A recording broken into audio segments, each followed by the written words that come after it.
Cheers to another episode of the Beefy Boys Breakdown and another wonderful UFC Fight Night card. This is one that, on paper, main event aside, didn't seem to have much on it, but it delivered. We got a lot of good performances, especially on this main card. Prelims had a couple snoozers. I think main card does have one snoozer, if I'm not mistaken. It's debatably, if we're talking about the same fight, debatable. So we got some finishes here. We got not a lot of rankings, but a lot of guys that kind of matter regardless of ranking and that are real close to being ranked and did a lot for their careers, probably more than a ranking does, you know what I mean, by being on this main card and performing well. I don't know. Honestly, if you think about Tanner Boser and Nascimento, Algio Fili, these are big fights for these guys at their current status in the UFC. And then hell, even the fight, just to take it, transition in, the fight that we kick off the card with is very big for both these guys, which is Anthony Fluffy Hernandez, minus 205, Marc-Andre Barriault, the power bar at plus 175. But this is a big fight for both these guys. It is a big fight. These are guys that are just outside those middleweight rankings. Right. They can debatably beat some ranked middleweights. Right there. That's the theme of this main card. You may not see a lot of numbers next to names, but it's the guys that are right there could easily beat some guys with some numbers next to names, so who gives a shit, right? Right. No, exactly right. And honestly, as much as I'm a rankings guy and I love to go by him, if you beat a ranked guy, you're a ranked guy. It's that simple to me. Yeah, a lot of the guys, it's not necessarily, you're right. There's so many young, hungry guys outside of the top 15 that could beat guys inside the top 15 that haven't been given the chance. And the same could be said for the top 5. There's a bunch of guys in the top 15 that could potentially beat the guys in the top 5, but their name's not big enough to get them that shot at the. You know what I mean? It's weird. It's no doubt. Part of it. It's part of what makes it fun to talk about and fun to play matchmaker with. But Anthony Hernandez, Marc-Andre Barriault, fighting the middleweight division. I liked Hernandez a lot on this one. I did too. I'm a guy. And oddly enough, because if you're familiar with the podcast, I'm higher on Marc-Andre Barriault than most people are. I usually have very nice things to say about Marc-Andre Barriault. I think he's a little underrated. I think actually the fact that the UFC gave him this matchup, put him on the main card, maybe he's not underrated. But I don't know. The guy you don't hear, I think his skill set is better than how he's talked about. I don't know if that makes sense. Oh, I honestly think regardless, I still like Hernandez. His endurance alone puts him ahead of a lot of guys in that same level, if that makes sense. Because the guys he has to fight or that will fight him are not the most technically unbelievable guys. However, his cardio conditioning and being able to fight 15 minutes the same way for 15 minutes. And being a dog. Yeah, and the dog mentality. It really does differentiate him in a certain way, right? Where, not a lot of guys have that. Now, on the other side of that... Hernandez, I'm about to say, let me just spit my palm real quick, because I'm about to fucking... I'm about to jerk Fluffy. I thought when he beat... oh, God, who's the fucking... Adolfo Vieira. Thank you. That's the reason why I know Hernandez's name. You know what I mean? I'm sure a lot of UFC fans feel the same way.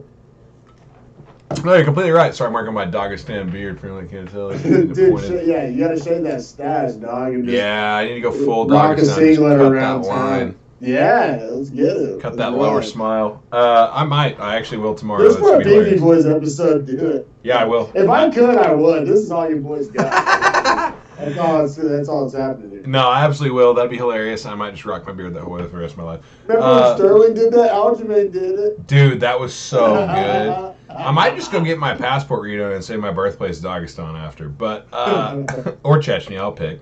But, to your point, man, the Fluffy Hernandez win over Adolfo Vieira, Rodolfo, because I'm not going to give him that respect anymore, was amazing because he tapped a two-time ADCC and reigning ADCC world champion in the same way.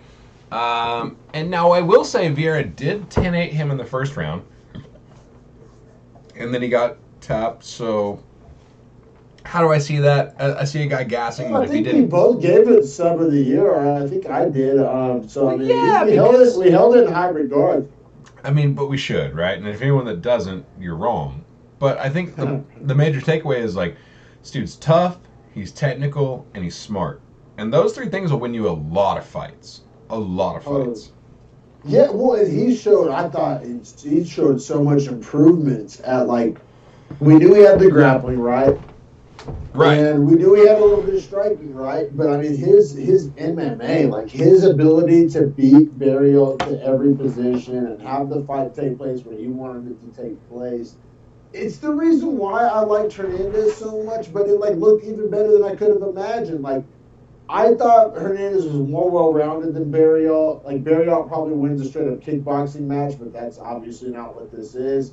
But his ability to get from point A to we talk about it all the time with these jiu-jitsu guys that can't get it on the ground or can't get to dominant position or can't make their jiu-jitsu relevant in a fight. Like Hernandez is like really obviously super good at jiu-jitsu, but he's so good at MMA that he gets it to the places where he can use the jiu-jitsu. It's like it's I know call me Captain Obvious, but seriously, like how many guys have these black belts and shit, but like they're not good enough at MMA to display those skills. You know, they can't get from point A to point B. Well, and he doesn't rush to finishes. You know what I mean? Which I think Yeah. is like the biggest thing is like he's just very patient, is very technical in every transitional phase, which is another huge credit to him.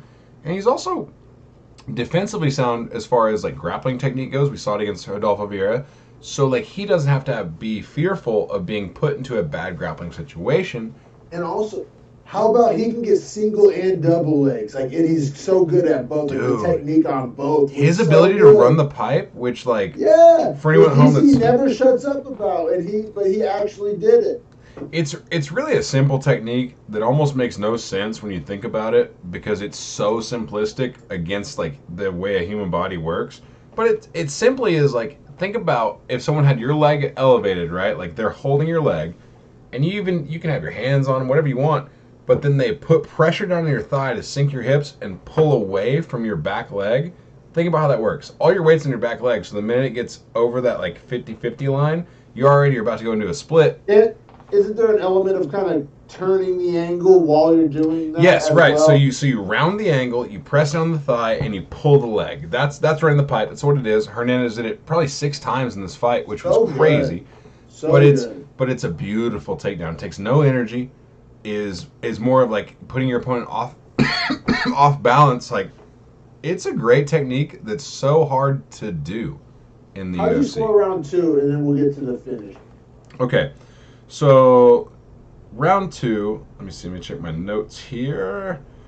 I had it 10-9 Hernandez in the first. I think that's obvious.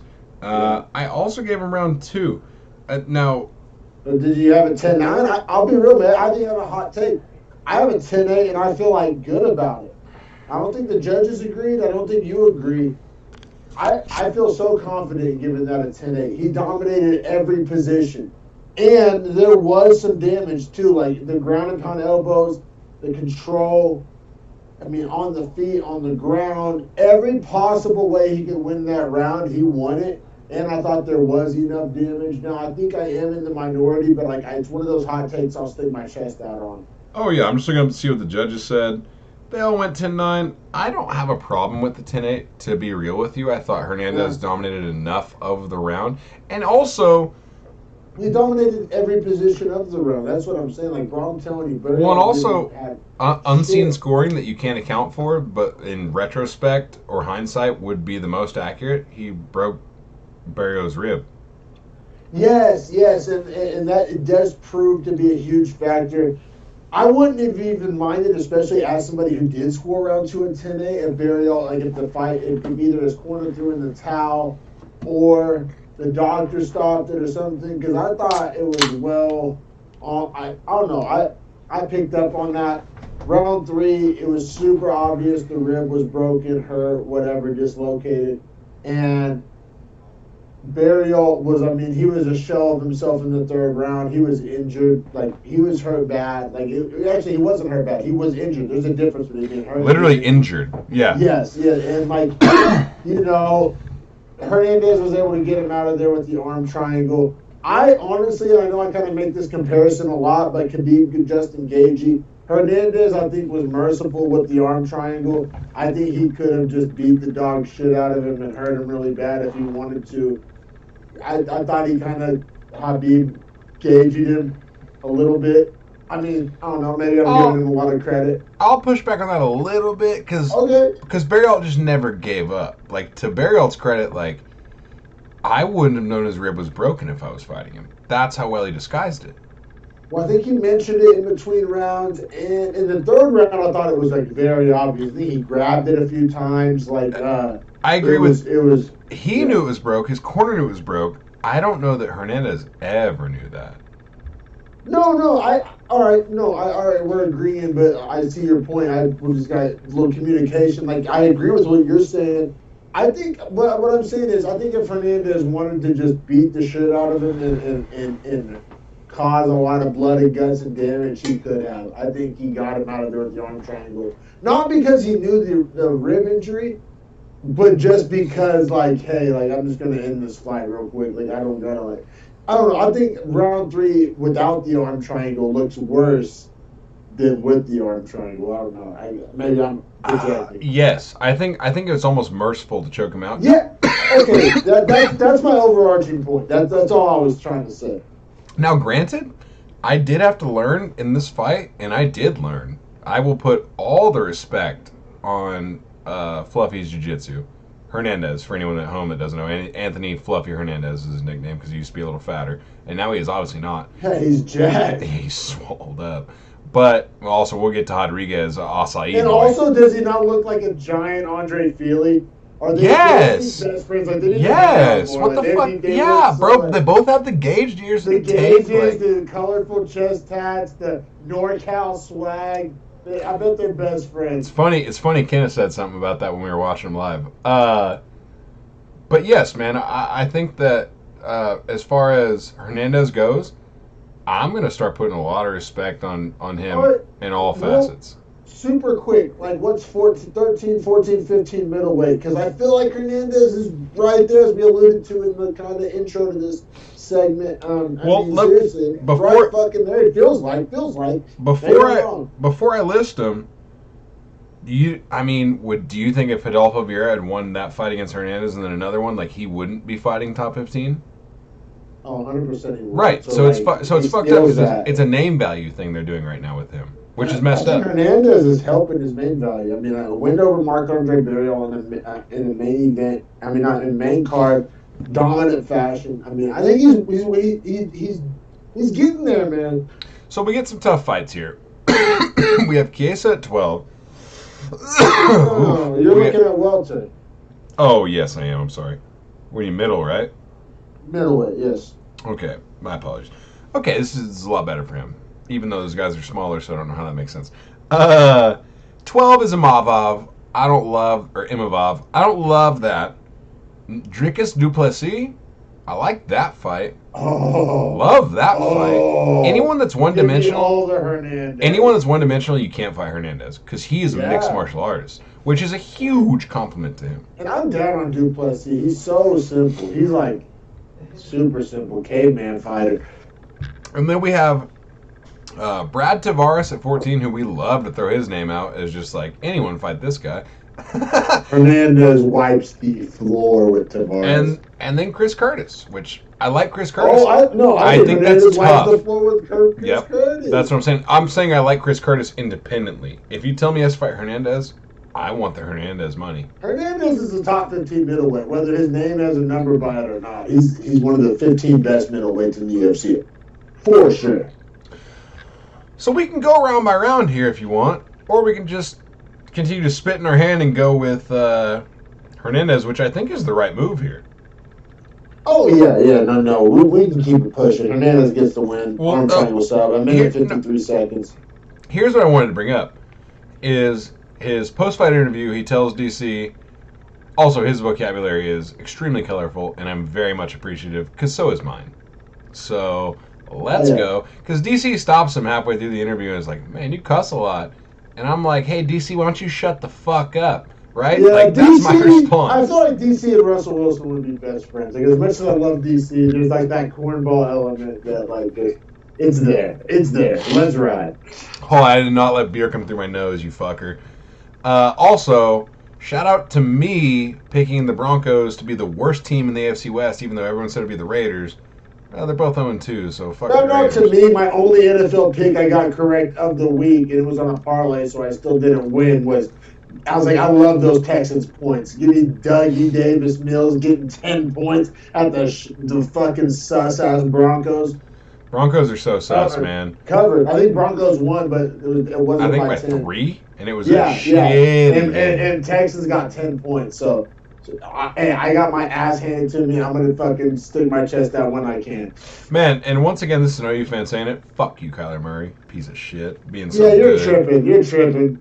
He was so good that he beat us. Like, I'm sorry that I'm mad that a guy was playing Madden against my team in real life and was just running 30 yards back to throw fucking touchdowns.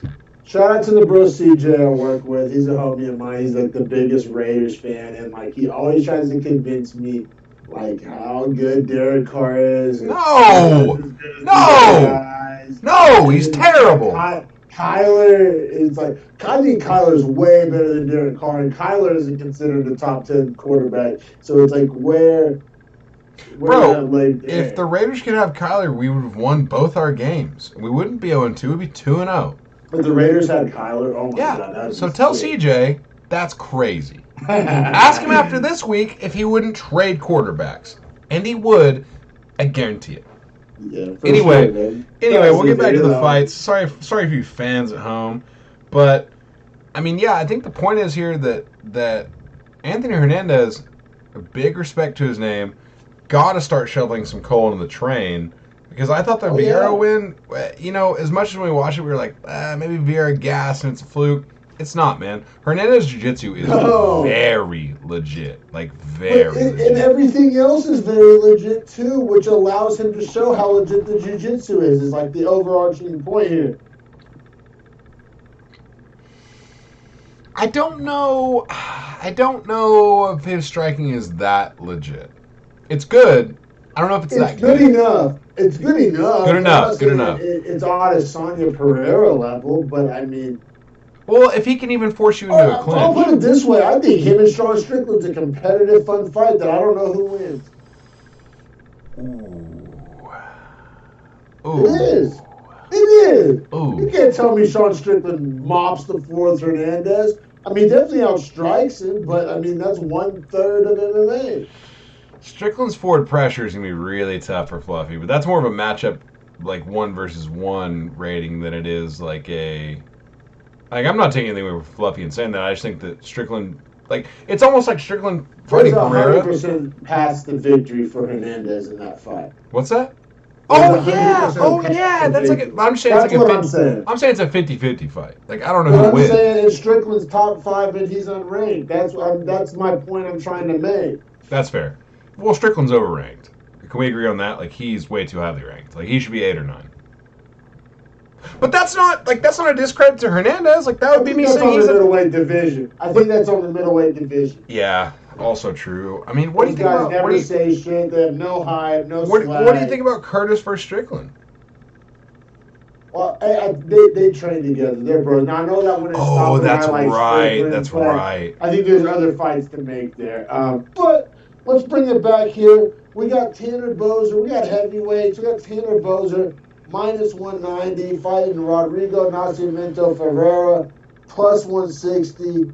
Now, the big storyline here in the real, it's one of those, the storyline doesn't always match the X's and O's, but this is like one where it actually, we get some intercept here. The size. Heavyweight's the only division where storylines like this are even possible. So, Tanner Boser weighs in at 229, 230, whatever. Nascimento Ferreira weighs in at 260. Yeah. So we have like a borderline hybrid cruiserweight guy fighting like a guy who probably cuts the 260 if we're being real. Maybe not cut, but he's definitely not 260 at the start of his camp. Maybe 270 though. Like he's over the weight limit, which is that's like what as a fighter you would what, like to be that, because I think cutting 5 to 10 to 15 even pounds in this weight class is really a healthy thing to do. 100%. I agree. And no, I don't know, man. We get a split decision here, so round by round is kind of necessary. Now, the interesting thing is, I don't have close. Like, I didn't find this fight hard to score. I didn't either. Either. Okay, so it'll be interesting to see if we saw it the same way, because it's a split, and this was probably the snooziest fight on the main card. I still don't have the word snooze in my notes. It was just enough to kind of avoid it, but it was on the snoozier end of things. Round one. Wait, one sec. I just got to paint this for people at home. There is a judge that goes 30-27 against Boser, and there's a judge that goes 29-28 for Boser. So imagine how this fight is. Imagine for the way we're breaking it down. I mean, this is opposite ends of the spectrum for two of these judges. For sure, man. And I mean, so round one, Nascimento, he gets a takedown, he gets some control. But that overhand right was the biggest strike of the round, and that's what I feel like isn't going to be told. A lot of Nascimento's strategy was kind of some snoozy control, some takedowns, some weight bully. But he also had the biggest strike of the round, and I think that's not being talked about. And for that reason, I gave him round 1 10-9. Because I don't have the word close in any of my rounds. I feel pretty confident in how I score this. Did you see the same one? So, I didn't actually think these rounds were that hard to score, which is why the final decision made me so perplexed, right? But yeah, me too. I thought the first round was 10-9 Nascimento. I thought there was too much control, and as much as I love Boser, he just couldn't get enough going. 100%, man. And then so we saw round 1 the same. How did you see round 2? So, round 2, I did see to Boser. I thought that he inflicted big damage, rocked Nascimento, had him in big trouble, and even though Nascimento recovered well, fought the round out well, still enough for Boser. I honestly thought it was going to be all Boser when he rocked him. Yeah, so Boser, he had him hurt, he got the damage, he was kind of piecing him up, and at the end of the round, Nascimento was able to get a takedown. Didn't do much with it, but it was kind of, enough to kind of, I don't know, not to sway me, but did it sway any judges? I mean, because I saw it the same way you did, but did any judge give Nascimento 2? So, let's see real fast. So, one judge scored at 30-27. That's kind of out of line because he was he got his shit right. He got beat the fuck up in round 2. We're being real. The only reason it probably wasn't a 10-8 was because he got the takedown. So he got beat the fuck up in round 2, and a judge gave him the round because he got a late takedown and did dick with it. That's whack. You can't have that. Well, here's what's crazy is we always talk about how if we're on the same side of the card as Junichiro Kamijo or Adelaide Bird, that's not a good thing. The one judge that did go 30-27 is Junichiro Kamijo. So. Yeah, man. I really like. I mean, I don't see how you give round 2 to Nascimento, and I bet Nascimento. So it's like. Well, for me, it's just are we valuing damage? Or are we valuing control over damage? Because that's a wild thing to start as far as and even if you were, he didn't have that much control. It was 40 seconds or probably 40 seconds. Yeah, 40 seconds more control. And even if you were a weird control guy, that still didn't check the box. I don't think there's any objective way to give Nascimento that round. And they said I bet on Nascimento. I by definition unbiased or biased. No, I agree with you, man. I thought it was, when I heard the 30-27, I was jaw on the floor, who is watching this fight? That makes no sense. And now, I will say, Boser's corner told him that they thought he didn't win 1 or 2, and that he had to get a finish in 3. I don't hate that think that was advice. good corner work. Right. I was going to say, as far as corner work, that's really good because Bozer clearly acknowledges that, and he's been on the wrong side of a split where me and you both scored it for him, and he lost, and he is very vocal about like that's a bullshit decision. Blah blah. He talks about it too much though, to like an excuse level. Yeah, and referencing the last fight, just a point of reference here, there was a judge that scored. Oh no, that was a different fight, I suppose. Oh yeah, that was Feely. I'm sorry, I mixed up Feely and Hernandez. Crazy, I did that. Crazy, I did that because they look so fucking similar. They're identical. But man, how'd you see round 3? So 3, I saw two. Man, I don't want to lie to you. You know what I'm saying? You get these notes up. So round 3, I did see the Nascimento. I scored the fight 29-28 for him. Me too. Now, granted, Nascimento got the takedown, stayed in top control for probably 3.5 minutes. He did. He got a little damage off. A little damage. Little. Yeah, like the littlest, right? And as far as heavyweight's concerned, like you don't have to land a lot of strikes to get a lot of damage. I'll put it this way: he landed enough damage to keep the word snooze from appearing in my notes. Yeah, and the way Bozer ended the round was fantastic. For sure, man. So we both saw it the exact same way. I thought that was the only way to see it. Like I said, I didn't find any round hard to score. 29-28 Nascimento. I mean, the right man wins, but the 30-27 is out of line. And honestly, the 29-28 to Bozer's out of line. Now, anybody who didn't give round 2 to Bozer's out of line as well. So, like, it was 1-3 Nascimento, 2 Bozer. If you saw it any other way, go fuck yourself. Seriously. Well, I think the way the rounds go dictates that too, right? Like Bozer clearly wants to be standing, wants to land the harder strikes. If it's going to be on the floor, he needs to be on top. And if he's on bottom, it's a problem because he's 30 pounds lighter. Nascimento's winning if Bozer's on bottom, and because Bozer has no threat from bottom. And Nascimento's on top, most of 1 and most of 3. Like, it's just clear as day. No controversy, no gray area, no murkiness, no cloudiness. Junichiro Kamijo. What are you watching? Yeah, hey. Great job. Welcome to the show. Welcome to the show, motherfucker. I got 2 for you. I got 2. Hey, bro, I'm just going to say one thing, and it's be Joe Pfeiffer, okay? I'm going to go take a piss. Oh, me too. Great time for a break. Be Joe Pfeiffer.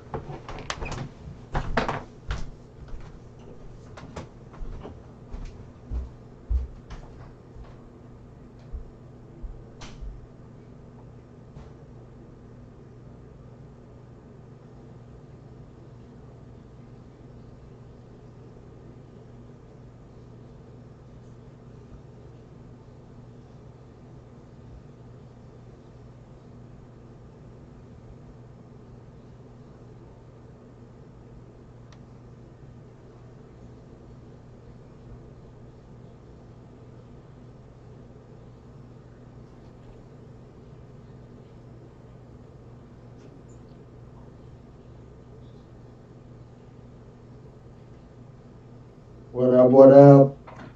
We're human beings. We're on a live podcast. We're pounding ice cold long neck beers wide. And so sometimes these things are going to happen. Appreciate you bearing with us. Take a great time to remind you to subscribe and like if you like fight content, if you like UFC podcasts, because most of these other guys, they're talking about the main event, they're talking about the co-main, some featured matches. We go over every single fight every single week. That's what we do. We have a good time doing it, If you're a fan of the smoke, if you're a fan of the drink, if you like to have a good time. You beat me in the podcast too. You beat me in the piss race. Damn you. Slow draw pisser over here. Damn you. But yeah, man.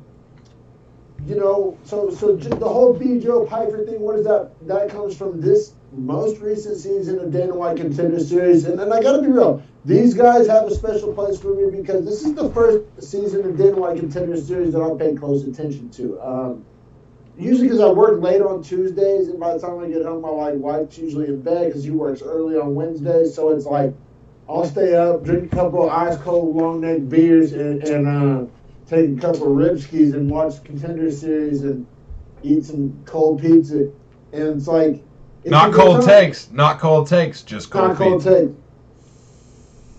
But man, so Joe Piper, episode 1 of this most recent season was a dud. It was a snooze fest. Every fight sucked. Like, I mean, it was, and mind you, this was my introduction, really. I haven't watched much Contender Series, so I was like, oh, yikes. Might not be back for episode 2. And Joe Piper comes along with the most exciting fight. I think he gets the finish. I think he's the only finish on the card. And just completely saves the card, saves the night, gets a contract, and really Dana was kind of just dunking on everybody else on the card. And he was like, hey, if you want to, like, you got to beat Joe Piper, because everybody else was just like snoozy, like decisions and shit. And Joe Piper came out there and banged it out and got the win.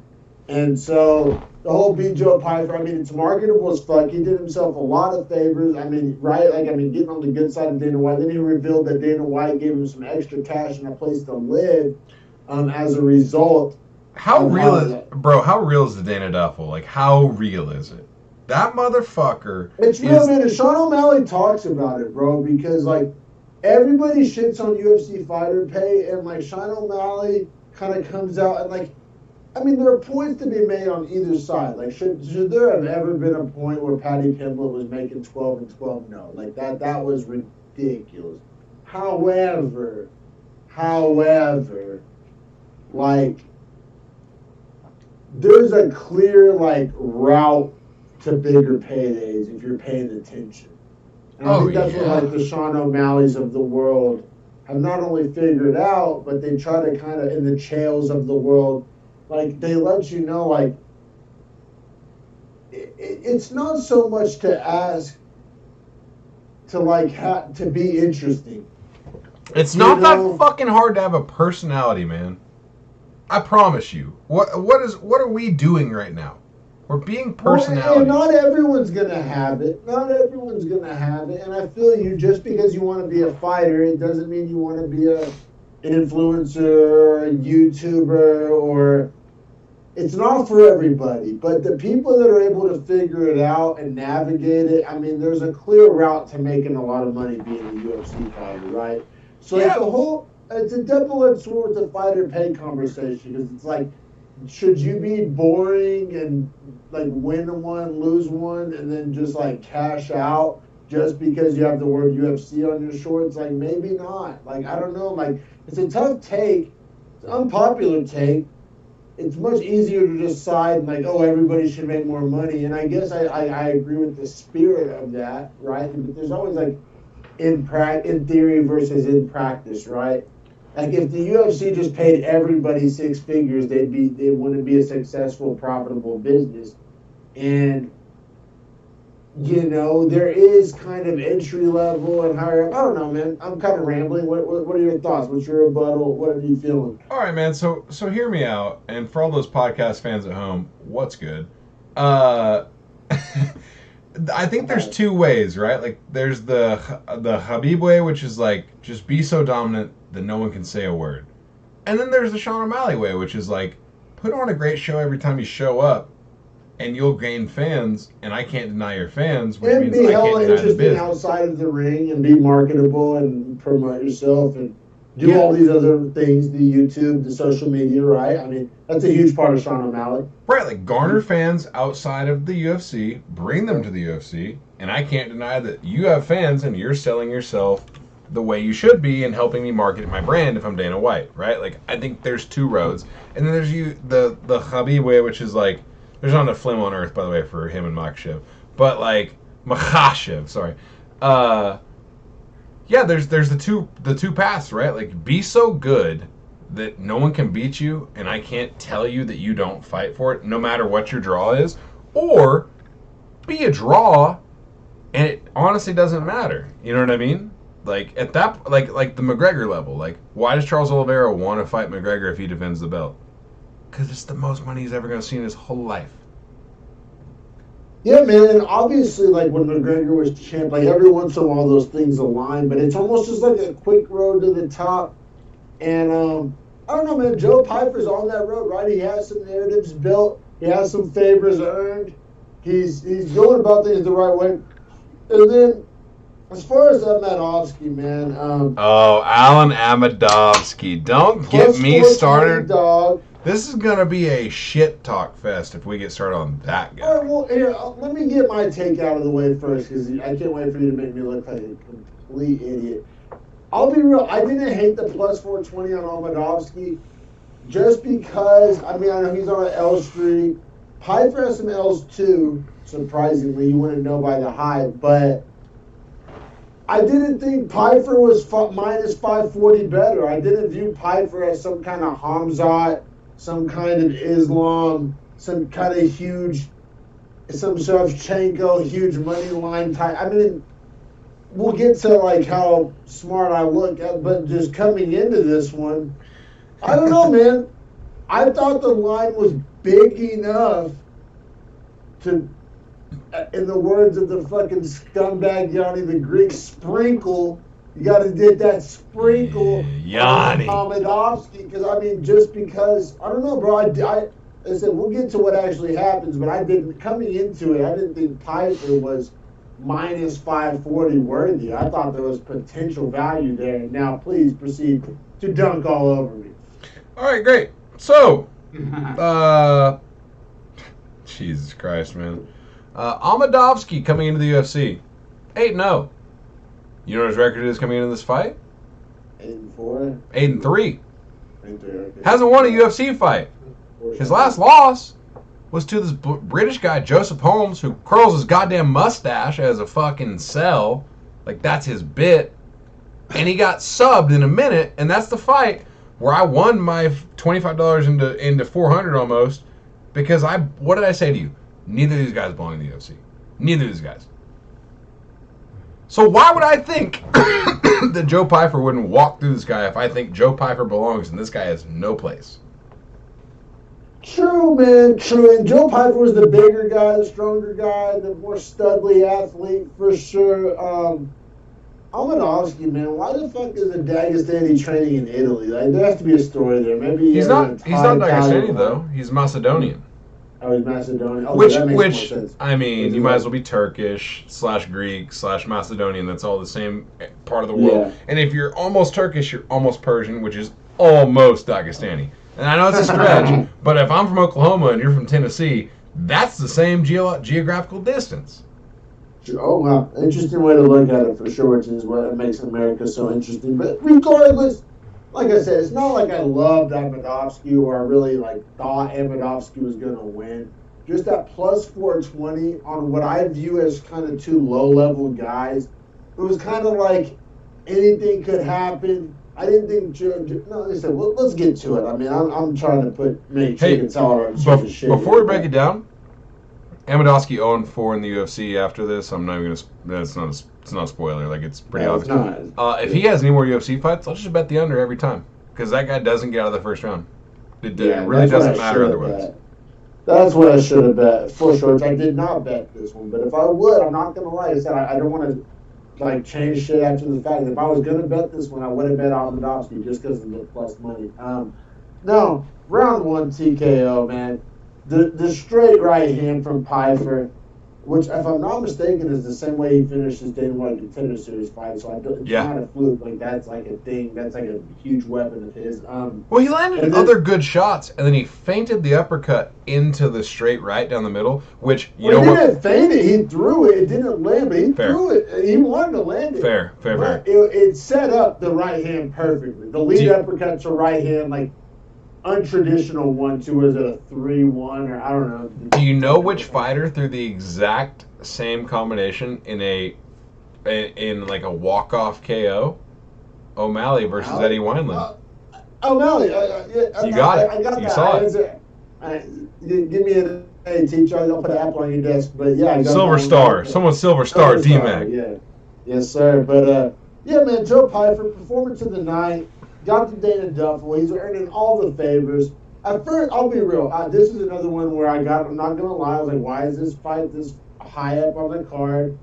The Piper hype train is real. Now, you can think he deserves it or think he doesn't deserve it, but the storylines, the hype, The promotion is behind this guy. He's getting the push, man, and I'm not even mad at it, especially at middleweight. I mean, back into middleweight, we talked about it all the time. Back into middleweight, it needs these young lions, and it's getting them. It's getting them. Oddly enough, man. Pfeiffers. Is that what we do here? Do we do Hernandez Pfeiffer? I mean, I don't think that really benefits either guy, but I mean, there's an argument to be made. I mean, I don't know. That's such a good fight, man. And we've talked about how, like, we thought they would never do Saruki and Gamrot because they wanted them both to climb. And they said, fuck that, they said, find fuck one. That. That's old school. I think nowadays they are more apt to get that out of the way. They're doing it with Blanchfield and Meatball. Which give me all the Blanchfield. Oh, I can't wait to bet a bag on Blanchfield. That's crazy. Seriously, I might actually bet a bag and they never do that. But yeah, I really, like, when that fight comes, I'm really going to send you like 50 to 100 bucks. Because the money line's going to be skewed because of Meatball's popularity. Right. And all the chodes that are just right. In Vegas, like, you're going to get Blanchfield at like minus 180, and that is like literally the Barstool fans and shit, like. It's literally stealing. It's literally stealing. Give me the Blanchfield. Which also, quick caveat before we finish this fight out, because we've already kind of got there with the KO. Yeah, Pfeiffer gets performance of the night if I haven't got it. And it was a savage finish because the ref, I don't know what fucking, I think it's Herb Dean. Let me make sure before I just criticize the shit out of him, although he deserves it no matter what. See, I'm going to be savage here, but I know where you're going. Oh, Chris Tagliani, however you want to say it. Hey, man. Don't be 15 feet away from the fighters whenever a dude gets dropped on his ass and literally is looking with his hands on the ground like, are you going to hit me again? And then Piper's like, do I have to hit him again? Why don't you get your ass in there? Neither guy needed to have that last strike. Piper knew it. Abadovsky I like that Piper was down to do it though. I don't know. He looked back and was like, okay, bam, and just slid him one. And I was like, hey! I didn't have as much of a problem with it as you did. I had a problem with Tagliani, not with Piper. Do it 7 times. Do it 8 times. You're in the until the fight stopped. It's a fight. My problem was the ref is on the other side of the octagon and is watching. Are you gonna hit him again? Hey man, he's not even having his arms up. Get do your fucking job. Got to defend yourself at all times, man. Until you can't, and that's when the ref Jesus Christ, D-Mac. He's savage. I don't know why I'm feeling so savage on this one. I'm just I don't know. Bro, you're like me toward that chicken breast earlier. You're just taking all of it. I think you're still chewing that thing, but let's keep it pushing here, man. We got Andre Fili versus Bill Algeo in the featherweight division. Fili coming in a very slight favorite at minus 125. Pretty much a pick him. Bill Algeo plus 105. I did not bet this fight. There was a clear path to victory for either guy. I mean, it was a good matchup. This was good matchmaking. I mean, Fili is a guy that has, he's the classic underachiever, right? This guy is dangerous, and this guy has potential and is a tough night out for anybody in the division, but he has these L's and these big spots and kind of all the moments the UFC has kind of set up for him to kind of be a guy. He's come up a little short, but he's also starched a lot of people and made light work of some lowering competition. And then Bill Algeo, same thing, man, on a win streak, won a couple fights that I thought people expected him to lose, and he's kind of putting himself in this position to fight the Andre Filis of the world and be more relevant, and this was a good matchmaking, man. I was here for it, even though they're unranked. Quick side note, do you hate or love or don't care about Bill Algeo's nickname, Senor Perfecto? Yeah, it's definitely not a good nickname. Yeah, that shit sucks, right? That shit sucks a lot. You're from King of Prussia, Pennsylvania. Hey, man, why don't you change that?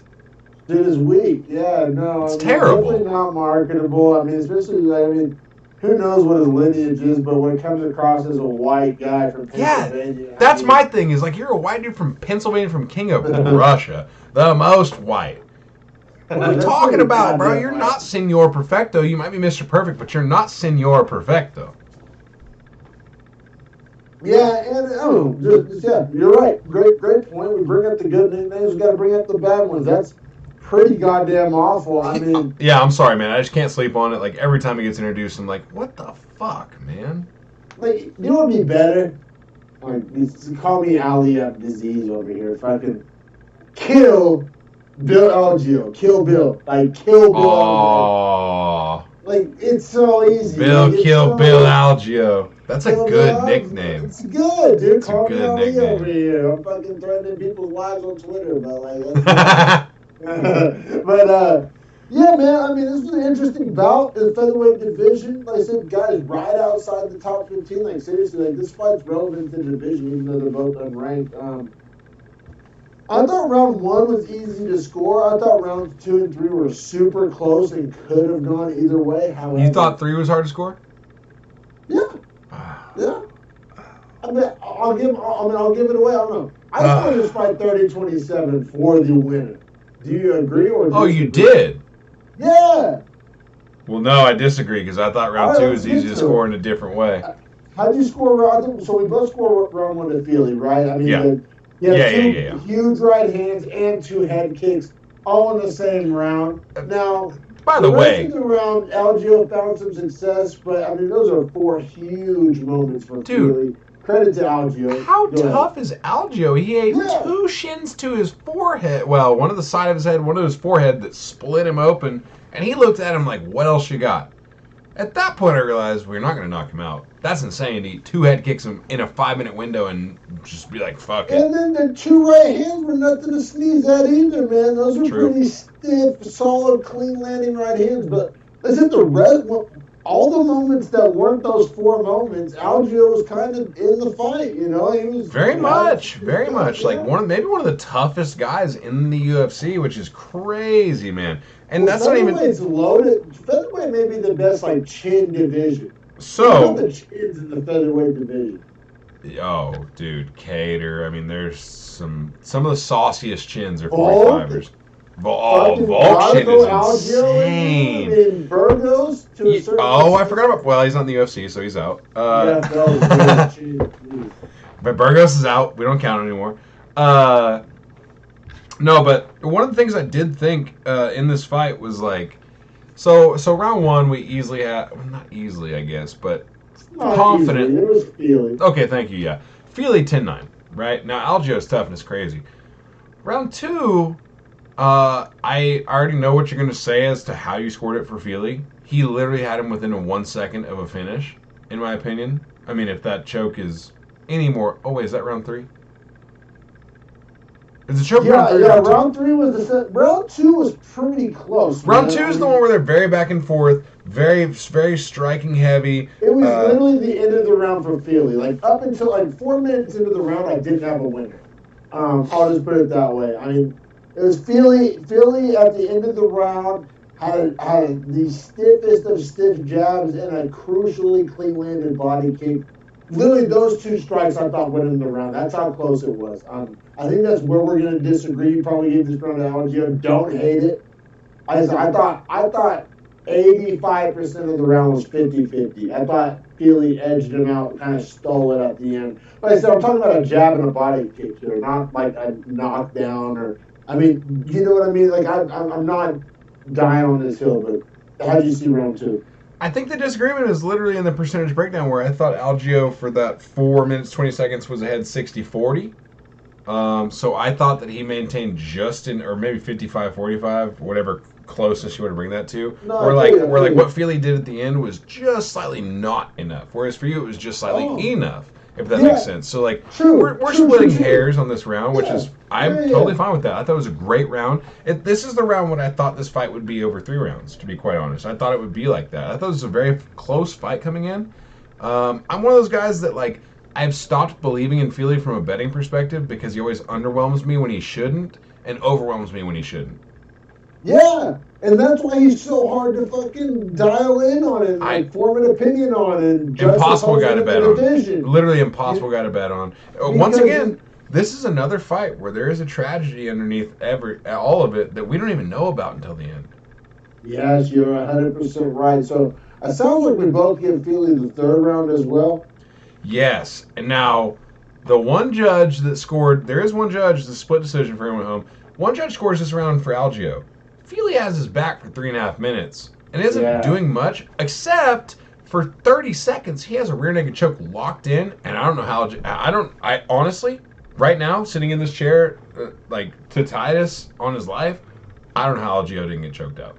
Me neither did DC. So it's not just us being like, it makes no sense. Like you're gonna call DC casual? Like you're gonna say more about grappling than Daniel Cormier? Bro, like, DC for 20 seconds said this fight is over, this fight is over, this fight is over. Then he relocks it and gets the title and he goes, oh, this fight's definitely over. And I was like, yeah, it should be. It made no sense. I completely agree with that. Credit to Algeo for being maybe the toughest motherfucker alive. Like I might have. How do you have like a they say like a chin for taking a punch? Like he has like an esophagus of steel. Like you know what I'm saying? I mean, are we gonna elevate this guy to chin of the year right now? Just on like and outside of like taking punches, but like, and we've never done this before. His submission survival and also his punch survival.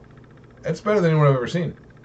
No, it's wild, man. So yeah, we both had the same scorecard, 29-28. Well, actually, no, we didn't. I had 30-27 Feely. You had 29-28 Feely. Nobody agrees with me, so I mean, it's looking like Algeo probably did win round 2, and I don't know, maybe I have my Feely-colored glasses on, but I don't know, man. I like Feely's work in this one. Algeo's a tough son of a bitch, but that ain't in the 10-9 less system. You don't score being a tough son of a bitch. I don't know, man. Listen, nobody agreed with me, so I guess I'll take a back seat. And 2 judges scored 29-28 Philly. 1 judge scored 29-28 Algeo. I really pretty strongly disagree with that. Now, it turns out Philly lost an unborn child. I don't know if it's a miscarriage, stillborn. I don't know the exact. He said it was 4 weeks. He'd done for 4 weeks that his girl was pregnant, so maybe 8 to 10 weeks that baby was developed. Miscarriage, I think maybe the term. Yeah, I believe so. Miscarriage, yeah. But like yeah, heartfelt post fight too. Like he literally said the one line about like, yeah, this fight was super tough. I lost what would have been my firstborn child, and like the thing that was like most touching me was he was like, she like. Whoever they are, whoever they would have been. I love you so much, and I was just like, that hits. It's brutal, man. And like, I don't know. It's not like I'm like trying to take some stand here, but a lot of people don't consider the man in them type of stillborn miscarriage situations, man. And like, that's got to be tough, I mean. Every man kind of hits this point, right, where like when you're younger, if you're 17, you're probably like, woo. Fucking dodged a bullet there, but like you start to get a little older, consider your own legacy and mortality and all that shit. You have a career, you have a girl you like. Yeah, the attitude definitely, it's a different situation there. But heart goes out to Andre Philly. Couldn't imagine. Gets the win, and it's like the thing about it is he's in the same spot he's always been in, where like he can beat some tough guys and he can lose to some tough guys. I don't know what to do with him. Tough night out, fun guy, probably stays on the main card. But I mean, I don't know. Do you have anything else to say about Feely? I was gonna ask you, what do you do with Feely after this? What do you do? Like that's a question. So it's a hard guy to project for, right? You could always. I mean, we could do the cop out answer and toss out Caceres' name like we always do, and if we wouldn't be wrong. But. I mean, really, seriously. I mean, is that a bad matchup? No, I mean, it's not. Nah, I think you give him a Charles Rosa. I think you give him a fucking Charles Jourdain. I think that's where we're at with him. Charles Jourdain, okay, I'm here for that. I honestly probably like Charles Jourdain in that, too. I mean, I don't know. I mean, I think that, like, if I gotta pick someone in that, Jourdain for sure.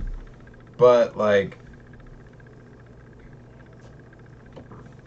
Sorry to get this joint active. I don't know, man. Feely's weird. Like, yeah, I think he has moments of, like, extreme amazingness. And I think he has moments of, like, man, you should have done that way different. Could have been so much better. Well, you know what? I'm going to make a little hot take here. Because I know, like, those are his boys. But I think he's in the wrong camp, bro. He's a striker that trains at Alpha Male. I agree. I know that he has gauges and chest tattoos, but Like, I mean, what does he need to go to Sanford or Coconut Creek or like he need to go to gyms? I mean, I don't know, dude. He needs to hit the city kickboxing, go across Nah, the world, or I know the fight gym. with Muay Thai. I can tell you the gym he needs to go to. It's Elevation with Trevor Whitman. Yeah, That fool makes right. grapplers into strikers. He just does, straight up. Like, if you're a grappler and you're great at grappling or have very good grappling, go to Whitman. Usman, you're right. Hell, even Gaethje is a wrestler with crazy striking. But you don't even think of him as a wrestler anymore. Curtis Blades trains there too, and Curtis Blades can strike with some motherfuckers. Yeah, which we got robbed of seeing in the Aspinall fight. But yeah, man, you're right. You nailed it. But don't you agree? Which it's not going to happen. Because you can tell it's personal. You can tell it's friends. You can tell it's family. But it's like the wrong style of camp for him, I think. No, I fully agree, man. Like, I don't think he's in the right spot. I think he's in a spot where he's not getting the best of himself. And I don't know that Uriah Faber can ever get that out of him. I agree, dude. I agree. Seriously. The same goes for Garbrandt. Sorry, Weenie Bladder McGee. Go ahead and introduce this next fight. Let's go. I'm so ready this next fight. I'll give some backstory to it before D-Mac gets back. Call us the Beefy Boys bladder breakdown, by the way, because our bladders are all out of line tonight. I mean, I guess the new technology. I don't know, but so in this co-main event, that's the word for it, co-main. We have middleweights, Chidi and Njokuani, who's younger. I don't know the age difference. His brother also fought in the UFC beforehand and got cut. And Chidi's been on the regional circuit, apparently just dominating dudes. But they didn't want to sign him because his brother had that poor showing. I think that's kind of bullshit. I think every person is their own person, so that's ridiculous. But what I would say is that, like, Njokuani coming in at the minus 130 here, and Gregory Rodriguez, his opponent, former ADCC champion, plus 110. I mean, I texted Dominic about it Thursday. This is when we were disagreeing on, like, we couldn't agree on it. The plus money. We were both right, and when you look at how this fight played out, to be honest. Yes, absolutely. The plus money on acai bowls is crazy.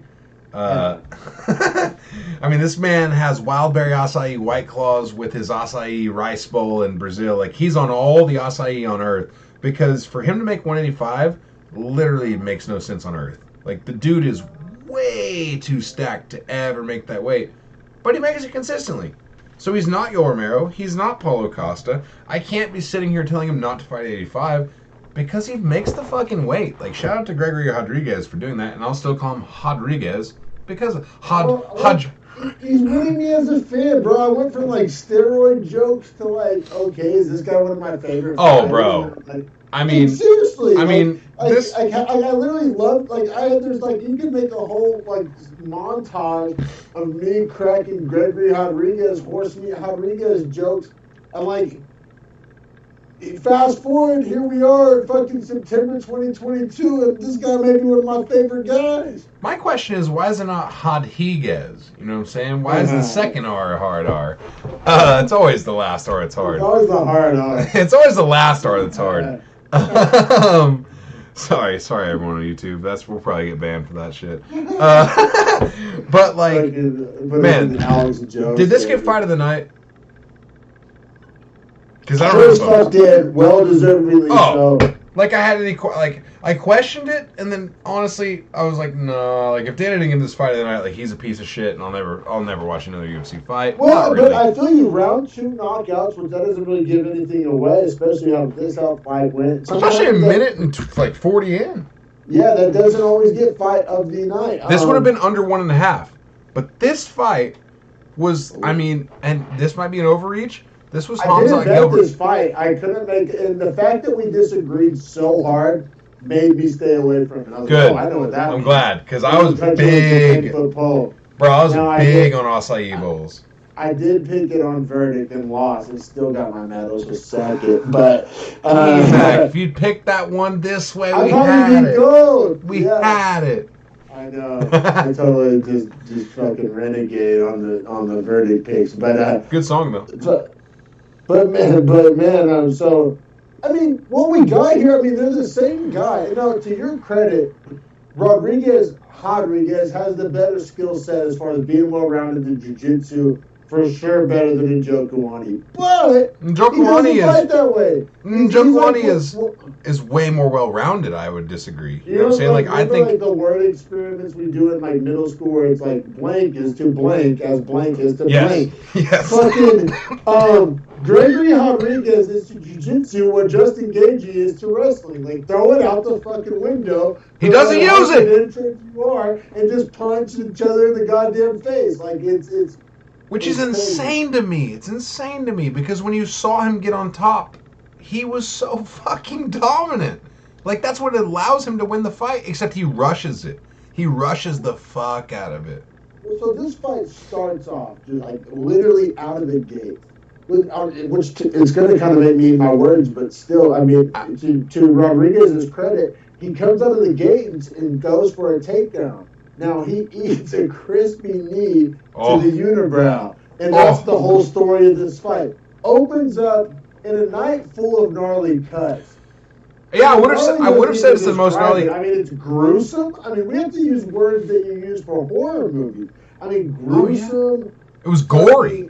Gory, another good one there. I mean, seriously, words that are reserved for, you know, October are for over the top type shit that you only see in movies. Like, this was like, if you did this in a movie, I'd be like, no way, bro. Like, the fight wouldn't continue. I mean, I've had stitches multiple times. I've had some gnarly cuts. I have plenty of scars. Never nothing close to this. Imagine this. Paul Felder sees the cut in between rounds and goes, his nose is about to start rolling down over itself. It did look like that. Like, we were about to see some fucking Vecna Stranger Things fucking shit. Like, that's insanity, and bro. This is from two guys with fucked up noses. Like, yeah, fucked up nose. I got this saucy eye scar. That shit. Oh my God, what's wrong? Why do we have matching injuries? God damn it. Bro, we ain't no punks, that's why. Yeah, facts. We're some does. Ain't been KO'd. But, like, never went to sleep. You too. I've seen it. Yeah. Seriously, man. But like, point being is, like, Rodriguez not quitting there is insanity to me. The fact he can eat that knee to the dome from Chidi is crazy because Chidi's a good striker. I'll go a step further. I score round one for Rodriguez. He comes back from that, and he drops in Chidi in his own right. I mean, it really, if you give round one to Chidi, you're not wrong. I gave it to him barely. It was a damage thing. It was like, I don't think Rodriguez gets out of the second round if this cut splits any further. Rodriguez recovers from said damage and drops the dude who did that. Bro, he acted like it didn't hurt him. It may be subjective. It is subjective by nature. I don't know, bro. I factored that into my scoring. Like, RoboCop, baby. RoboCop coming back from the fucking war wound, like, to the fucking, like, you can get shot in the head and, like, have less damage than what happened to... I know. If a bullet went straight through there, less, if it's a 9mm, less damage on the front than what he got from a knee. Yeah, that's facts. Too. Like, seriously, like, but no, it's, it was horrendous. And so I don't know, like, I'm without a doubt factoring in the comeback. But I factored it in, and I give the round to Rodriguez, bro. I'm like, whatever. Like I said, I'm probably wrong. You're definitely not wrong. But goddamn, that's how I saw it, bro. Fuck. And then taking it to round two. We have a dead even. It's so weird because we have essentially a dead even fight in all reality. But we have one guy with, like, damage. Hey, that doctor was a gangster. There's a lot of... Yeah, we're going to get to it in this next fucking fight. The doctor let, like, 3 fights go on with gnarly cuts, and he was consistent. Do you know what I appreciated about him? Is exactly what you just said. He let it be the ref's decision. Like, when you think this is out of control, point to me, and I'll literally start screaming to stop it. I appreciate that. I go back and forth. I see both sides. Now, as a fan, am I glad those fights weren't stopped selfishly as a guy who, like, does this with my free time for fun? Yeah, I'm glad the fights went on. But like I followed, there was a couple of doctors and shit on Twitter who were like, "Hey, I wouldn't let my patient go to the hallway to get a glass of water, much less fight 5 more minutes." Well, your patient's not a fucking UFC fighter, man. True, and the doctor factored that in, and he's not necessarily wrong. And all humans are 100%. He's not right though. He's not right though. Like it's so crazy. Like that is that different than like somebody's aunt or mom that has like a yard accident? Yes, it's very different than that, right? God. But at the same time, it's a human being, and like what's best for that human being who is in fact mortal. Okay, we'll get to it in the next fight. Somehow, the next fight has a more gnarly cut in which I was actually saying, this needs to be stopped, this needs to be stopped, this needs to be stopped. But it's because of the danger of the cut, right? Like the location. Like, right here, what are we talking about? Maybe this skin peels down, your eyes are good, your mouth's good. If it peels over the top of your nose, like, it's not good, but it's not detrimental to your health longevity-wise. Yeah, you're right. Like, man, what a crazy sport we're talking about here. Yeah, what are we actually talking about? That's insane for me to say. So we got to finish up this. So co-main event, which is crazy that Rodriguez and Njoku were in a co-main event. Good for them. Hey. I don't think necessarily was deserved, but like way to capitalize. You know what I'm saying? Like, well, and wait to deliver. Well, because this co-main was supposed to be Sadiq Yusuf, Giga Chikadze, which would have been would have been sick, nice. bro. I'm so pissed. We didn't get I'm that. pissed. Giga's the pull-out master. No wonder he doesn't have kids. Man, I don't actually know that. I just made that. That was good, though. He might have. I bet he doesn't. I bet he doesn't. But man, so round 2, we get the TKO, but it came from Gregory Rodriguez really getting like this headlock throw. Dude, crazy. what a sick reverse headlock too. Yeah. like I don't know. Hey, was I right? Like headlock throw, right? Yeah, it sounds like you appreciated it. But like he has it this way and then swipes the opposite way and drags a man off the fence who's leaned backwards into a headlock throw. It was beautiful. And then he just ponds him out. Like he just ground and ponds him. Ground and pond, you know what I'm saying? Yeah. Like there's a lot of A's and H's there. There's no O's for anyone that's at home wondering. No O's or W's, no doubt. Only W is for Rodriguez. But no, man, and then man. I thought his post-fight interview was great too, man. I thought that did you not? All right. Once again, I always invoke, the famous, the great, the bad guy, Chael Sonnen. But like he always talks about like when guys find themselves in a fight that's harder than they thought it was gonna be, like things happen and then the fight ends. Yeah. Like the fact of Chidi seeing Rodriguez like go through that damage, what like kind of should have been fight-ending damage, and he's still there. You're right. It shook him. It had to. How could it not? And Rodriguez probably had a little bit of cardio on top of it, which factors into this whole thing. But Chidi, I don't know, that headlock throw was like ridiculous. Like that shouldn't have worked. Like I'm not saying Chidi like let it work. I'm just saying things happen. Fighters talk about it. Things happen when a guy finds himself in a fight that he either thinks should be over or is harder than he thought it was going to be. And like weird things happen. And like a lot of fighters talk about it. Chael always talks about it. That's what like came to mind here. You're not wrong at all, man. In fact, you're so right. Like I even acknowledged in his post-fight interview where he was like, hey, like DC asked him up front, like that's the gnarliest cut I've ever seen. Like when you see that in the mirror, you're gonna be shook. They zoomed in so we could see it on the cameras or on the big screen, whatever. He goes, hey man, I'm the RoboCop. Like if you're gonna beat me, you're gonna kill me. Nothing truer has ever been said in that sense. He has a crazy chin. I think he needs to be on Chin of the Year. Seriously, I mean forehead of the year, whatever. Fuck it, we'll put him up there. Like that's insane. Well, do you see that on Twitter? That doctor, I think it's Dr. Abbasi, he breaks it down and he said, there's a major artery there's like a weird thing that you see in the picture Dana posted, and I thought it was bone at first, but it wasn't bone. It was a major artery. There's a word for it. It's the connective tissue around the artery right there. And it's like a major artery. Like if that would have like got opened up, like we're talking like bad. Like seriously. Blood would have been squirting forward from it. Like it would have been so like ridiculous. Because it's part of your brain's return mechanism. Keep going.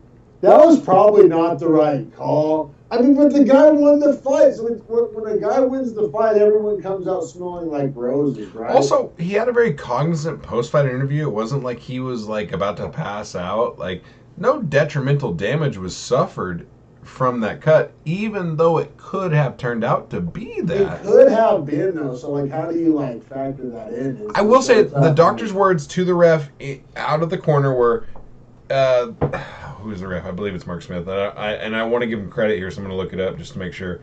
But Mark Smith. So Mark Smith looks at him and he says, so if it goes vertical, if it splits two different directions, I'm stopping it. And the ref goes, or the doctor goes, yeah, I agree with that. So essentially, it's like a straight line connecting his eyebrows. And so Mark Smith's saying, if it cuts this way and makes like a 4-piece where it like can peel your face off, shout out Hannibal Lecter. He loved this cut. He would stop the fight in that case. That's a very real possibility, man. Like if an elbow hits up on already broken skin across this way, it's going to split that top up, and Mark Smith's going to stop it immediately. Like, shout out to Mark Smith. He usually stops shit early. Not this case. Maybe. I don't know, dude. I'll be real. Because I'm a guy, I die on the hill that Nate Diaz won the BMF fight. He got hosed. Like, his cut wasn't bad at all. Could have what I'm saying was winning. We'll definitely leave it at that. Was winning. I had him down 2-1. Oh, I thought he was winning that fight, but he was definitely. I don't know. I thought he was beating up Masvidal. Anyway, he got robbed. That cut wasn't shit. But it's like if we're using that as precedent, then like this is way worse than that. All right, so I agree, but I don't want to be. I think it was a great win though. I was going to say I don't want to belabor the main event because I think this is a good jumping point for us to say Rodriguez wins, tells Dana, or not Dana, I'm sorry. Oh, I guess tells Dana, but tells Daniel that Cormier that, like, yeah, I trust the matchmakers. Whoever they want to make me fight, let me fight him. Whatever. I think he's on the precipice of a ranked match. Yeah, or is that... All right, I know I did this earlier. I'm going to take it back. I mean, Hernandez, Rodriguez. Who says no? Oh, I say yes right now. Yeah, that's the match. It's the match. Sucks. I would love to eat bigger things for each of them, but sometimes this is how it goes. Well, and if you were going to throw Rodolfo Vieira to Anthony Hernandez, why would you have any problems throwing him Gregory Rodriguez? Like, it's the same guy, but more dangerous. But also, Hernandez has passed all his tests. I don't know how to pick. I think that's a pick or money line. Bro, I'm so juiced. I'm mainlining acai right now. Give me Rodriguez. Jesus. Harrison's all in. Let's get to this main event, man. We got Corey the Sandman Sandhagen, minus 195.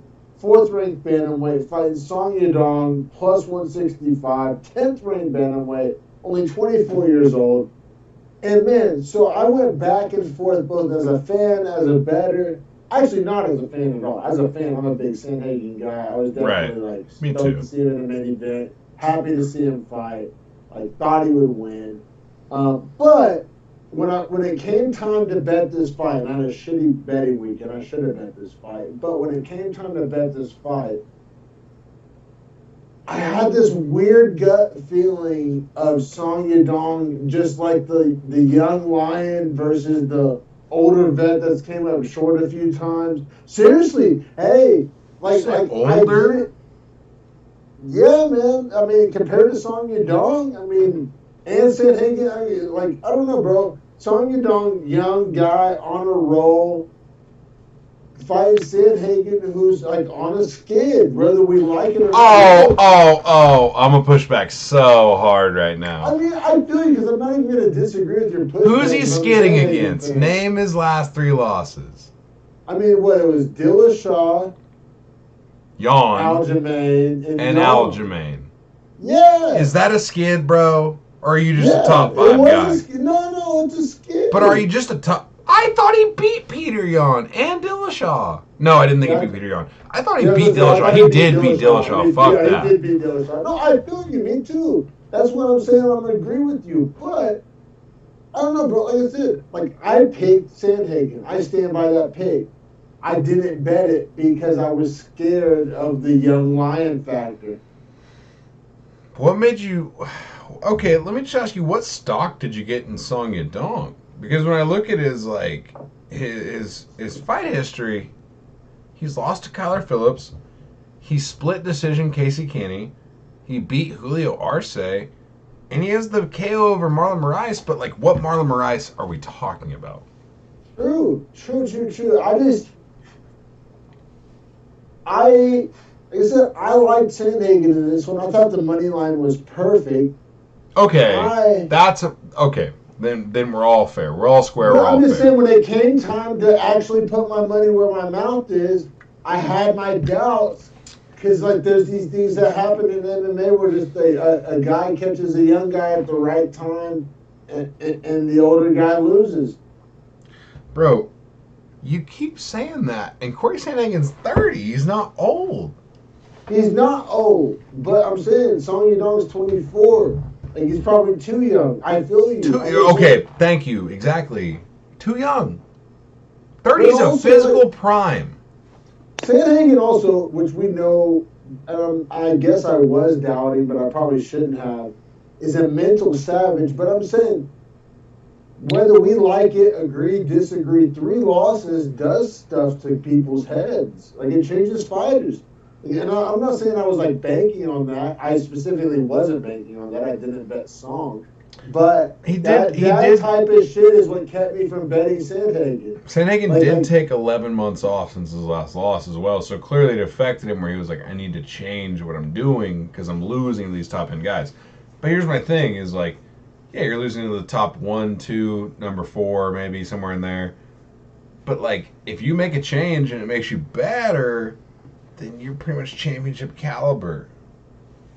But if that change goes wrong, Song Yadong wins. You're talking to Sandhagen fan McGee. Like, in my perfect world, Sandhagen is my UFC bantamweight champ. Like, I would love... Me too. Like, that's the reality I want to live in. He'd be the most entertaining champ, and that's not even arguable. That's what I'm saying, man. A world where Sandhagen's champ, I think, is good for all UFC fans. Like, that's what I'm saying. But let's get to this fight. We got to go round by round. It's super important. I know the finish will not be considered as such, but Sandhagen even said it in the post fight. Like, I want to see. Do you have the scorecards? Like, he was very interested. Like, I want to know where I was at. True. Which I thought it was obvious where it was at. I haven't scored a particular way, but apparently I think one judge had it tied when it all ends, and so we'll get to it. You're right. I think 2 of them had it tied. I think 2 had it tied. No. You're right. So round 1 I thought was pretty close, but I think it's kind of unanimous at this point. I think people agree. Song Yadong won round 1, and it had me asking myself all types of questions in my head. I was like all the doubts, because I came in with doubts because I didn't bet Sandhagen, and round 1, all my doubts were like coming to fruition. I was like, oh shit, Song Yadong, like, this guy's for real. Like, he looked, regardless, it looks like you're disagreeing with my score, but you can't say Song Yadong wasn't like, he didn't look like overmatched in round 1. Like, he was like the right guy to be in there with Sandhagen. Oh man, I'll be honest with you. I thought Song Yadong fought such a great round 1. And like, I honestly, I scored it for him, and then I watched it. I watched it again today earlier. Sandhagen might have done more damage, which is crazy to say. Now in live scoring, which is all that matters, because if we're gonna be judges, it has to be live. It can't be like a hierarchy of like I get to see it a second time and rescore it. That's not fair. So, yeah, I had Song Yadong round 1. Rewatching it, Sandhagen was doing a lot in round one. I'm not saying I'm very 50-50 on round one. After the second time, the first time, Song Yadong 60-40. I would give him the round 6 out of 10 times, at least. Fair enough. No, honestly, man. So round two, something very important happens. Two is where it gets critical. Two is where it gets critical. Sandhagen has some step-in up elbows that, I mean, they're gorgeous, they're damaging, and they completely tell the story of this fight. Song Yadong gets a bad cut right over his eyebrow, like his eyebrow kind of like separates from his face. Right, like it was encroaching on his eyelid. And he kept hitting it, and it kept splitting it further. Yeah, kept elbowing it, kept hitting it, kept jabbing it, just Sandhagen, so precise, man, so precise. Yeah. Sandhagen is what like Izzy used to be to me. Like Izzy used to be like, oh, precision does equal danger. Now we all know what Izzy's just pitter-pat bullshit. But Sandhagen is just that still embodiment of kind of like what Izzy used to be, where like precision does equal danger. And yeah, man. Now, Sandhagen, Song Yadong was looking out for that flying knee all day. Sandhagen was looking foolish. He kept going for it, and Song Yadong was just quick to like posture and stay away. And Song Yadong's posture the whole fight was good. Like I thought his defensive stance was very good. He never quit fighting, man. He did a lot of good things. He's a dog. Song Yadong didn't even want to stop when the fight gets stopped. Like and they both like met each other in the middle. And were like, man, that's fucking shitty. Like. I know you were down. Now, let's keep going. We'll get to that in a minute. Well, round three, Sandhagen finally hits that flying knee that he's been whiffing on, and so it's kind of not all for naught. I mean, he does land one, and that cut got very much more vicious. It did, and it wins him round three, in my opinion. Round four. So wait. You had it 29-28. Yep. Me as well. And then round four. You know, Sandhagen, he gets the trip takedown. And then, you know, he's throwing the jab. He's elbowing specifically on the spot. And, you know, I thought it was not that close. I thought Sandhagen won 3 and 4 like by a wide margin. Even when Sandhagen gets in top control. Jeez, this is violent. Even when Song Yadong gets on his back at the end of round 4, and you see Sandhagen over the top of him, I mean, you can clearly tell Sandhagen is literally picking shots to hit that cut.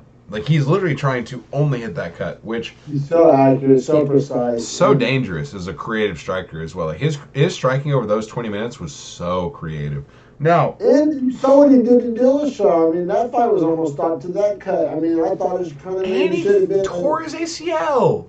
Yeah, no, Sandhagen's more dangerous than all these guys. He's the dark horse of that division, man. The Jan matchup wasn't a good matchup, but I mean, man.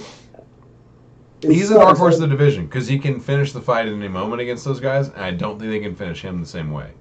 Exactly. Like pure Charles Oliveira vibes, like dark horse style vibes, which we see how that's working now. And now round 4 finishes up, and then in between round 4, the doctor decides to not let the fight continue. I agreed with him. I never say that. Nobody's really mad. I mean, I agree. He was the only one that was mad. It was crazy, which proves how much of a dog he is. But like, you know, wanted that fight to continue. I mean, I thought the stoppage was just. I mean, Cormier thought the stoppage was just. Felder. I mean, nobody was mad but Sandhagen, not even Yadong. Yadong was saying, I can't see. Okay, I'm so glad you say it, bro, because here's what's crazy to me is the doctor is looking at Yadong, and you can hear the conversation. He speaks good enough English where it's not a problem. He looks at him. This cut is, I'm talking here, down, through the eyebrow, and probably to here. Like, just encroaching on the eyelid. Like, you agree? His brow was about to fall off. Right, and so the doctor looks at him and goes, can you see? And Song Yadong is like, yeah. And he goes, are you going to continue? He goes, yeah. Doctor turns around and goes, I don't like the way this cut's looking. Herb Dean has already been warned at the end of 2 different rounds. In the second round, in the third round. He's like, hey, if this gets any worse, like, you know what. When it was getting worse. It was getting worse. Right, it was. They were consistent. And like, that doctor was a G. I want that doctor in every fight. But like Song Yadong did everything right. You know, it's not on him. No, but that's what I'm saying is like he tells the doctor like, yeah, I'm good, and then what? And like the doctor's like, I don't like this, and then they call the fight. Corey Sandhagen just drops to his knees like, fuck, I didn't want to win it this way, even though I thought he was winning 3 out of 4 rounds. And then Song Yadong walks over to him, daps him up, and is like, I can't see, and is just like almost happy about it, like, yeah, man, I can't see. But I mean, you said what? 2 judges had it 2-2. Yeah. One judge had it 3-1, 2 judges had it 2-2. Dude, the second round, that's bullshit to not give it to Sandhagen. Like, do the judges hate this white motherfucker? Like, he's so white that he shows every strike that lands. But, like, what are we talking about? Like, he definitely won the second round. Round 2's the round where he cut him. I know. What are we talking about? No, he cut him round 1. He cut him round 1. Oh, he did? Yeah. Are you sure? Round 1's the round Song Yadong won. I know, yeah. He was bleeding profusely out of it in round 1 near the end. Okay. All right. Well, I mean, I don't know, man. In round one, it's literally. I'm sorry, wrong side. It's literally here, like it's just over the edge, and then round 2 is when it comes down through the eyebrow. And it didn't just do that by itself. Like Sandhagen was touching it. Why would a cut just keep opening further if it wasn't for the dude keeping the cut, like continuing? Yeah, I factored it into my scoring, man. It's damage. Is that not the number one criteria in fighting? And is that not the most obvious version of damage out there? Now, all right, so let's get to the post-fight. Corey Sandhagen, he calls for either Cheetah or Merab. Thought it was a great call-out. I love the call-out. Now, hear me out. Every fan is like wet, dreaming, drooling, getting a boner over the Cheeto matchup. I want Merab. It's obviously fun. We're going the same place with this. I want Merab to be tested in 5 rounds. And I kind of want Sandhagen to kind of clean out Merab, right? Me too, because I don't think Merab's that. After watching the Aldo thing, it won't be boring. It won't be boring. Agreed. If it like Sandhagen's just gonna like jump knee you in the face if you're being boring. Like I don't know, dude. Like it's crazy. I thought you were gonna give me pushback. I want to see Sandhagen Merab, but for like selfish reasons to like get Merab out of the top 5. And like not have him having like snoozy like main card fights. I actually have like a slightly different take, but it agrees at the end of the day, which is that like I think the UFC has realized like, and I've realized personally after the last Merab fight, if he fights Aljo wins that. Like I think that's very obvious to me. I don't know if you agree or not. Well, they would never fight. I know, but let's just say they did. I think Merab's skill set doesn't align well with Aljo, and Aljo wins that fight, and that's why they've agreed. Like, there's no reason for me to put this on. Like, there's no reason for me to, like, take this L. Like, you hold the belt until you go up, and then I'll challenge for it, and if I'm good enough, I'll win it, and if not, like, fuck it, you can always come back down. And I really do genuinely think that. Merab does not have the striking skill set, and him and Aljo are even on the ground, so how the fuck would he ever beat Aljo?